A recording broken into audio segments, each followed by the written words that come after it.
नमस्कार, मी जान्हवी सावंत. राजकारण सुपरफास्ट मध्ये आपलं स्वागत आहे. घेऊया राजकीय बातम्यांचा वेगवान आढावा.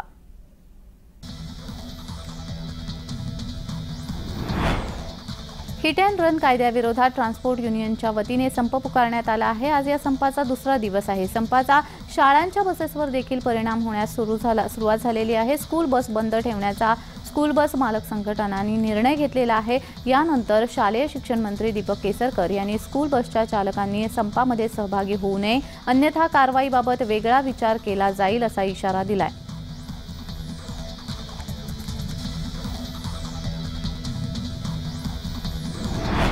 विखे पाटील म्हणालेले आहेत, हिट अँड रन कायद्याविषयी थोडा गैरसमज आहे. अनेक ठिकाणी संप मागे घेतले जात आहेत. स्थिती तशीच राहिली तर मात्र गंभीर आहे. येणाऱ्या बातम्यांमुळे लोक तणावात आहेत. पेट्रोल पंपावर लांबच लांब रांगा लागलेल्या आहेत. संध्याकाळपर्यंत परिस्थिती निवळेल अशी अपेक्षा आहे.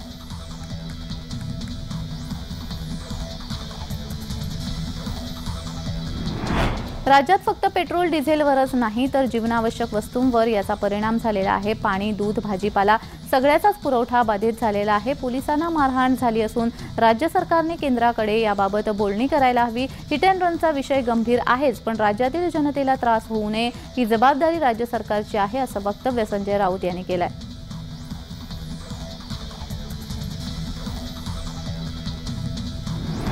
तर राऊतांनी टीका करण्याचं कारण नाही असं म्हणत नितेश राणे यांनी राऊतांना प्रत्युत्तर दिलंय.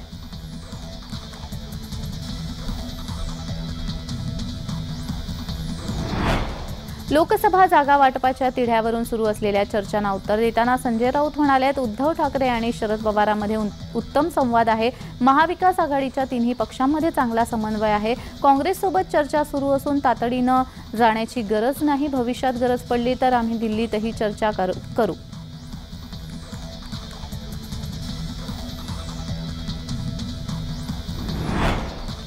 काँग्रेसमधील काही नेते भाजपमध्ये येण्यास उत्सुक आहेत. या प्रश्नाला उत्तर देताना विखे पाटील म्हणाले, काँग्रेसमधील अनेक लोकांची इकडे येण्याची इच्छा आहे. काँग्रेसला नेतृत्व कुठे आहे? वाटाघाटी करायला फक्त नेते येत आहेत. वाटा कोणाला आणि घाटा कोणाला याचीच चर्चा आहे.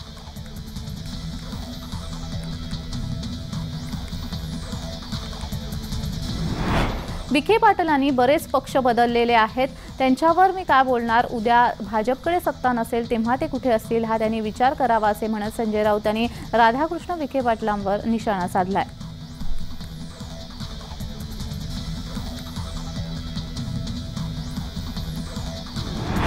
संजय राऊत यांनी पंतप्रधान नरेंद्र मोदींवर टीका केलेली आहे. संजय राऊत म्हणाले, पंतप्रधान मोदींनी उद्या दक्षिण ध्रुवावरून प्रचार केला तरी आश्चर्य वाटू नये. ते चंद्रयानावर पण जाऊन प्रचार करू शकतात. त्यांच्याकडे अमर्याद सत्ता आहे.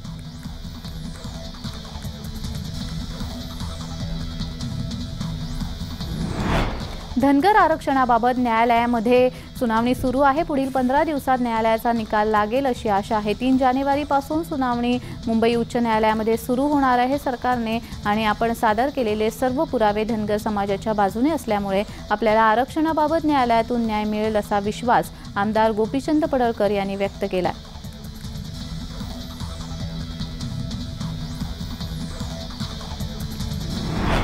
मोटार कायद्याविरोधात ट्रान्सपोर्ट युनियनच्या वतीने संप पुकारण्यात आलाय. हिट अँड रन कायद्याविरोधात सुप्रिया गटाचे जितेंद्र आव्हाड यांनी ट्विटरद्वारे सरकारवर टीका केलेली आहे. ट्रक चालकांच्या भूमिकेला पूर्ण पाठिंबा असून राक्षसी कायद्याला विरोध असल्याचे आव्हाड म्हणाले.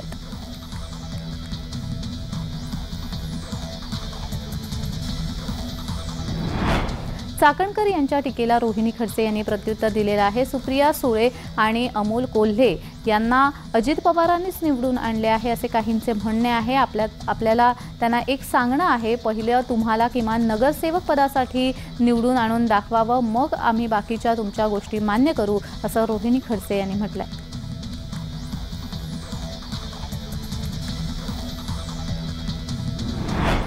अयोध्या मंदिरात उभारण्यात आलेल्या राम मंदिराचा लोकार्पण सोहळा हा 22 जानेवारीला होतो. या अनुषंगाने कोल्हापूर जिल्ह्यामध्ये कागल येथे राम मंदिराचा सोहळा अनोख्या पद्धतीने साजरा करण्याचा निश्चय भाजपचे नेते समरजित घाटगे यांनी केलाय.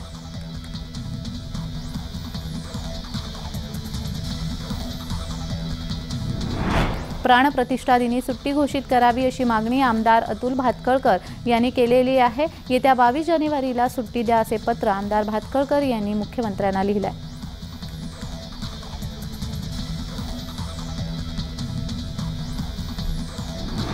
राज्याचे नवनियुक्त मुख्य सचिव डॉक्टर नितीन करीर यांनी आज मंत्रालयामध्ये उपमुख्यमंत्री अजित पवार यांची भेट घेतली। यावेळी उपमुख्यमंत्री अजित पवार यांनी पुष्पगुच्छ देऊन मुख्य सचिवपदी झालेल्या निवडीबद्दल अभिनंदन करून त्यांना पुढील वाटचालीसाठी शुभेच्छा दिल्यात।